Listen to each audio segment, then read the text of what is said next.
Como é que você começou? De onde você tirou a ideia da Il-Giorno? Por que a Il-Giorno? É uma história muito interessante. Estou com 27 anos, a Il-Giorno existe desde 2018, então quando eu montei a Il-Giorno, eu estava com 20 anos. E na época, quem era o Henrique?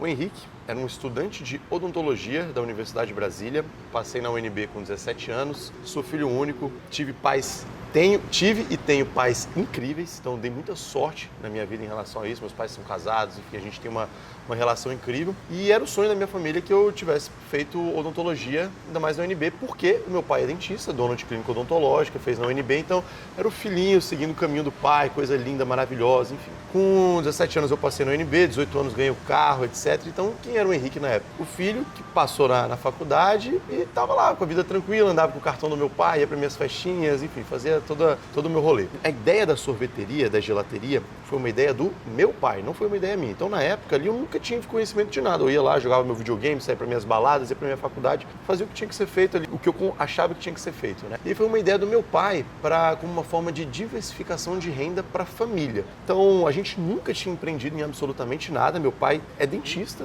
dono do consultório dele, da clínica dele, minha mãe servidora pública e eu, Henrique, jogador de videogame, ia para minhas festinhas. Então, zero conhecimento. E aí, a gente foi uma ideia do meu pai de montar isso daqui, pesquisando, a gente achou um mestre gelatier que fala italiano, fomos lá para São Paulo, fizemos curso com ele, e aí, até o momento, eu não estava ainda muito envolvido no negócio. A gente foi montando a casa, e aí no processo de montagem eu comecei a me envolver mais, principalmente no foco de receitas, de confecção, elaboração, balanceamento de receita, etc.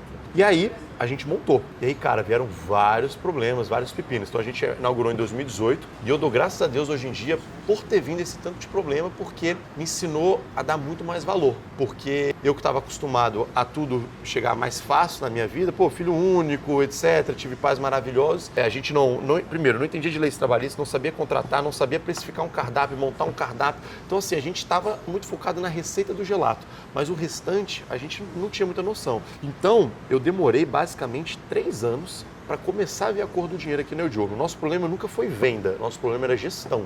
Então a gente até vendia, só que chegava no final do mês, parece que o dinheiro sumia. Então cansei de ver mês ali, às vezes a gente ficando negativo ou ficando no 0 a 0, ou então quando a gente começou a ter os primeiros 3 mil reais de lucro, 2 mil reais de lucro, que eu olhava e falava, caraca, 3 mil reais ali é muita coisa. Mas enfim, foi basicamente essa história, foi uma ideia do meu pai, mas hoje eles saíram completamente do contrato social, começou sendo uma empresa familiar, eu, meu pai e minha mãe. A gente até brigou muito em casa depois que montou isso daqui, escutei minha mãe falando, por que a gente inventou de fazer isso? A gente não precisava estar passando por isso, porque foi treta, cara. No início ele era muita treta, muito problema, mas essa dor toda foi me tocando cada vez mais e eu fui assumindo cada vez mais o negócio e hoje eu sou o único dono daqui, o único sócio, o único pertencente ao contrato social e eu que toco tudo. Hoje tudo que existe aqui, basicamente é criação minha, inspiração que eu vou pegando de outros lugares e é mais ou menos isso, um pouquinho da história. Mais um parênteses que eu faço aqui. Primeiro, eu diria que a gente já falou isso no episódio com o Ricardinho lá da Rico Burger e você vê que a história ela se repete muito. O empreendedor, primeiro que ele é muito solitário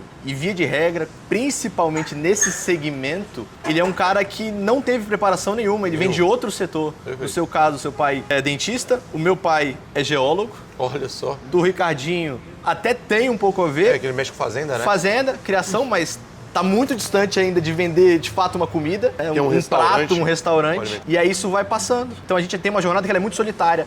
E a ideia do canal é exatamente essa, Legal. a gente poder contar um pouco dessa jornada e quem sabe encurtar o caminho para outras pessoas, para que não sofram o mesmo que a gente sofre todos os dias aqui. Mas você tocou num ponto que eu queria retocar de novo com você. Qual foi essa virada de chave da Il-Giorno? Porque a gente sabe que todo negócio ele é difícil no começo. Você falou que você passou 3 anos até você ver a cor do dinheiro. Quando é que foi que você falou assim, esses pontos eu mudei e aí o negócio começou a tomar outra cara? Por incrível que pareça, é meio chocante essa resposta, mas o momento que começou a virar a chave da Il-Giorno foi exatamente na pandemia, cara. Olha que interessante, um negócio... Recente até. Um negócio de alimentação na pandemia. Então vamos lá, a gente inaugurou em 2018, a gente até vendeu muito em 2018, só que por os primeiros meses a gente não sabia muito, sei lá, o dinheiro meio que sumia, então a gente gastava muito, etc. 2019 vem chuva, vem período de inverno, etc. E aí a gente, às vezes, assusta, a loja cai o faturamento, às vezes sobe o faturamento. E oscila muito? Fica naquela oscilação e o tempo, no meu caso, oscila muito. Então, os meus melhores meses disparado aqui para Brasília é agosto, setembro, outubro, que é aquele período de muita seca e calor. Então, eu vendo muito nessa época. Agora, julho, junho já é um período mais fraco um pouco, friozinho, inverno. Novembro, dezembro também com essa chuva, também já cai um pouquinho no faturamento. O restante do ano a gente consegue fazer bons números ali, mas principalmente agosto, setembro, outubro. Então até eu começar a entender isso, essa queda de faturamento, a gente se assustava, etc. E o lance é, eu não tinha gestão dos meus números, eu não sabia para onde ia meu dinheiro. Eu não sou um cara de planilha, eu não sou um cara de Excel, não sei montar uma planilha no Excel, não sou uma pessoa também organizada, só que eu comecei a criar processos na minha empresa. Então assim, eu dou muito crédito, eu sempre falo isso muito. Em 2020, foi no meio da pandemia, logo no início da pandemia, teve uma entrada, foi uma indicação de um amigo meu, teve a entrada de uma controladoria na minha empresa, um escritório que presta um serviço de controladoria para mim. Então, hoje, toda a minha empresa é extremamente organizada, tudo em Power BI, com dashboards, muito lindo. Todas as minhas entradas, saídas de notas, todas as minhas conciliações, movimentações bancárias, tudo isso é muito discriminado. Então, se você me perguntar agora quanto que é meu CMV, minha despesa com o pessoal, minhas despesas administrativas, tudo isso eu sei na ponta da língua e não sou eu que organizo. Eu tenho uma empresa que presta esse tipo de serviço para mim. É um BPO financeiro, vai? Faz BPO financeiro, então a parte toda minha de pagamentos, eles sobem todos os meus pagamentos, eu só faço aprovar esses pagamentos. Então, eles fazem isso, as conciliações de todas as minhas movimentações bancárias. Então, às vezes eu vou no dona de casa comprar um negocinho que faltou, uma caixa de ovo, supondo. E às vezes eu não peguei nota, etc. Os caras estão lá no dia seguinte me perguntando o que eu gastei R$14 no Pix para eles lançarem essa informação. Então, hoje minha empresa é extremamente organizada nesse ponto e não sou eu que faço isso, eu tenho uma equipe para isso. E, enfim, mas eu coloco muito essa virada de chave porque, diante disso, eu começando a controlar um pouco mais meus números, é como se eu nadasse num mar totalmente turbulento. Você não enxerga nada. Eu não enxergava nada, escuro. E aí chegou o Kleber com a equipe dele, me entregou um baita de um óculos super potente, eu comecei a identificar. Ou seja, um empresário é muito normal. Tem empresas grandes que faturam muito bem, ter várias torneirinhas abertas onde o dinheiro vai indo embora, você não consegue diagnosticar isso. Isso é muito normal. Não que hoje a gente esteja completamente blindado disso, mas hoje é uma empresa bem organizadinha. Meus números são bons e hoje eu entrego um bom resultado. Eu conversei, aí isso foi um outro papo junto com o pessoal do Deboche. Se não me engano, foi o próprio Corbal que falou isso. Não foi ele, foi o Pedro. Que todo mundo fala, você deve ter escutado, o olho do dono é que engorda o gado. Uhum.